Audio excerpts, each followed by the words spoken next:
Reclaiming Catholic Intimacy, formerly Charting Toward Intimacy, covers mature topics. Listener discretion is advised. What do we do when we get into sex, get into foreplay, and we just feel nothing? It just doesn't feel like anything.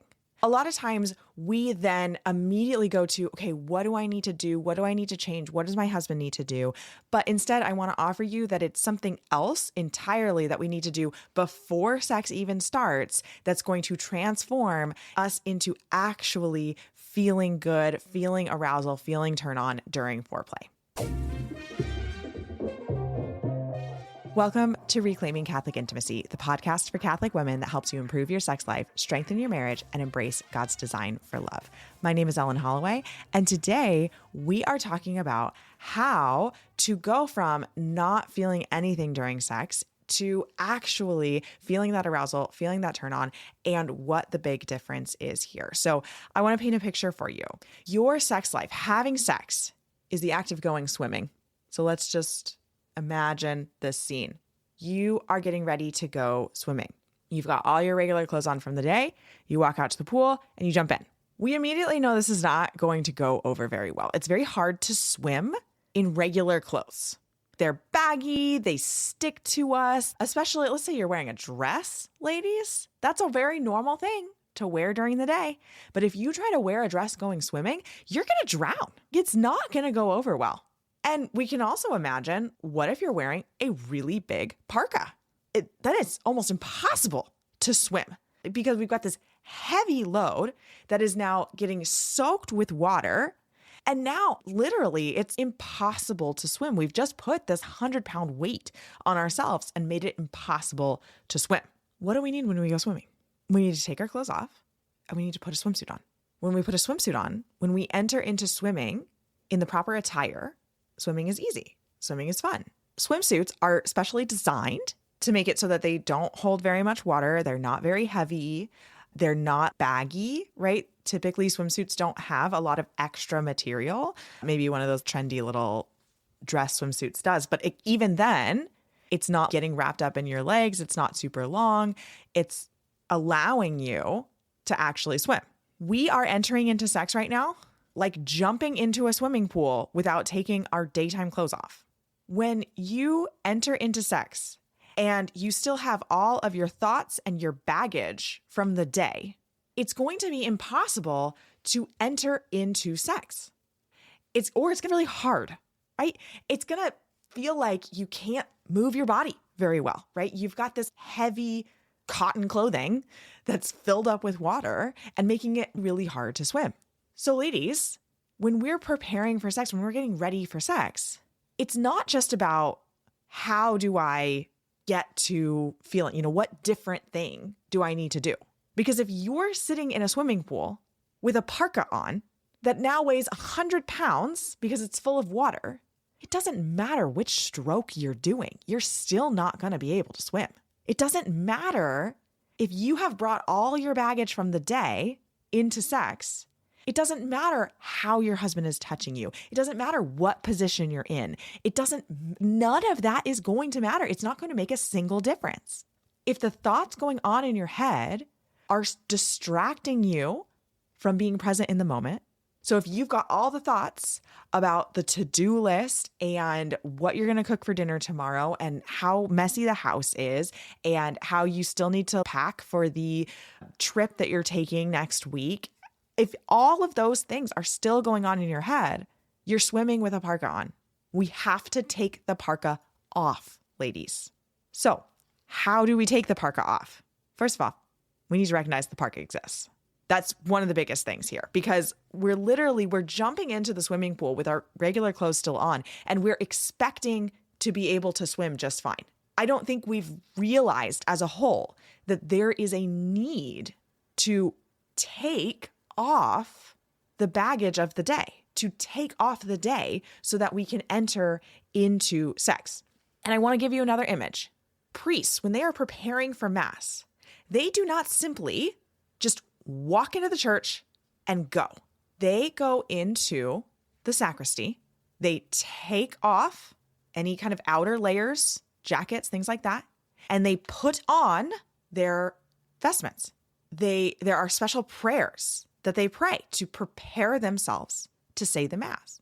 They're really stepping out of themselves in a way, right? And stepping into this role in persona Christi. And that's a lot of why the vestments really cover up so much of themselves. So there's no part of kind of the human nature showing. Their clothes are not supposed to be showing because that's showing themselves. Anyway, there's a lot to it. And I'm not a scholar in this area. So somebody else can ask your priest about it, because actually I think it would be really interesting to you. But when the priest is coming to the sacrament of their vocation, when the priest is coming to Mass, he's doing some very clear preparations. When you are coming to the sacrament of your vocation, when you're coming to sex, are you doing some very clear preparations? Are you taking off? Literally, we're talking about clothes here, but also there's a lot more to it. And that's the beauty of sacramentality in our world, is that we have sacraments, the big S sacraments, the 7 sacraments that we have, are a visible sign of an invisible reality, right? We have baptism. We have the visible sign of water that cleanses the body. I recently learned that in the early church, like when catechumenates would be preparing for their baptism, they actually wouldn't wash themselves for a couple of weeks. During Lent, they actually wouldn't wash themselves. So they were like physically dirty. So there was like this even more visible sign of the invisible reality. Baptism was like really a bath, and it was spiritually really a cleansing. So anyway, isn't that cool? I'm not telling you need to stop showering. It's just cool. Sacraments have this beautiful, the big ass sacraments, every single one of them has a visible sign of an invisible reality. The sign matters. Sacramentals are not a major 7 sacrament, right? But sacramentals are visible signs that help us connect with the spiritual reality. The act of you taking off your clothes to prepare for sex is a sacramental of what you need to be doing in your brain to prepare for sex. That you need to be offloading, you need to be taking off all of the distracting thoughts, the distracting things that have gone on in your day, so that you can be fully present, so that you can receive your husband's love. Because again, we cannot go swimming with a giant parka on. We also can't really have sex with a giant parka on, right? Maybe you can figure it out, but that'd be pretty hard.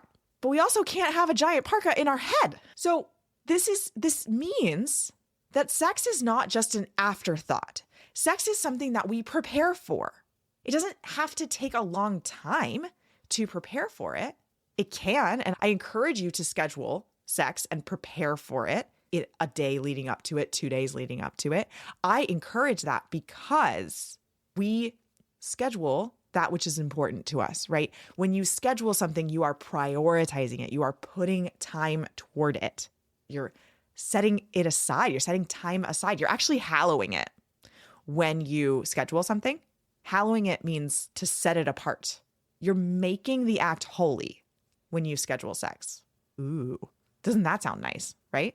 But really, we need to prepare, and truly we can look at the priestly vocation to help us understand this a little bit, in that our priests, sometimes it doesn't take a lot of time, but they still do a preparation for Mass. They don't simply walk from the rectory straight into the vestibule, straight into the church. They don't do that. They go to the sacristy. They prepare. They change their clothes. Right? They take off extra jackets. They put on new clothes. They also say specific prayers to prepare themselves. Are we doing that? Are we saying specific prayers to prepare ourselves for sex? Are we allowing a little bit of time to take off the thoughts from the day, to set aside the to-do list? Are we physically preparing the environment? Are we taking 5 minutes to clean up the room, to finish washing the dishes so that these thoughts aren't on our mind? What are we doing to truly prepare ourselves prior to entering into sex? And it's all of those things, right? It's mental preparation. It's physical preparation. It's making sure our environment looks nice and is conducive to being fully present in the moment.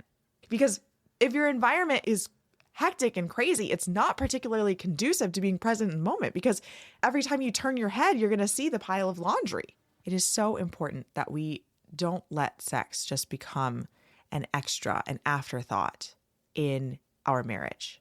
Sex is so important, so good, so hallowing to our marriage and ourselves. But we've got to take the parka off, ladies. You cannot go swimming in your regular clothes. You've got to remove these things, these thoughts, these to-do lists. We've got to take them out so that our brain and our body has room to receive, so that we can actually freely swim around the pool and enjoy, so that we can try new things, right? I told you how if you're wearing a giant parka and you go swimming, it doesn't matter which stroke you're using. It doesn't matter how you're swimming. You're still not really going to be able to do it. But if you have a regular swimsuit on, then we can try different strokes, right? If we're preparing for sex, if we're entering into sex with the clothing that we need to have, with the disposition, with the mental disposition that's actually going to allow us to enter into sex and enjoy it and receive the pleasure, then we have the freedom to try all sorts of new things. And we might really like some of them, and we might, some of them not so great, whatever, right? Then we're not putting all this pressure on ourselves of, oh my gosh, this particular move doesn't work. This particular position doesn't work. Yeah, it probably doesn't work because you were wearing a giant parka. Take the parka off. Take the parka off. Thanks so much for listening. If you have ever gotten any value from this podcast, could you do me a favor really quick? Go into the podcast app that you are listening in, and if it gives you an option to rate and review, please rate and review this podcast. It helps us so much in reaching new listeners and spreading the word about this podcast. Thanks so much for listening.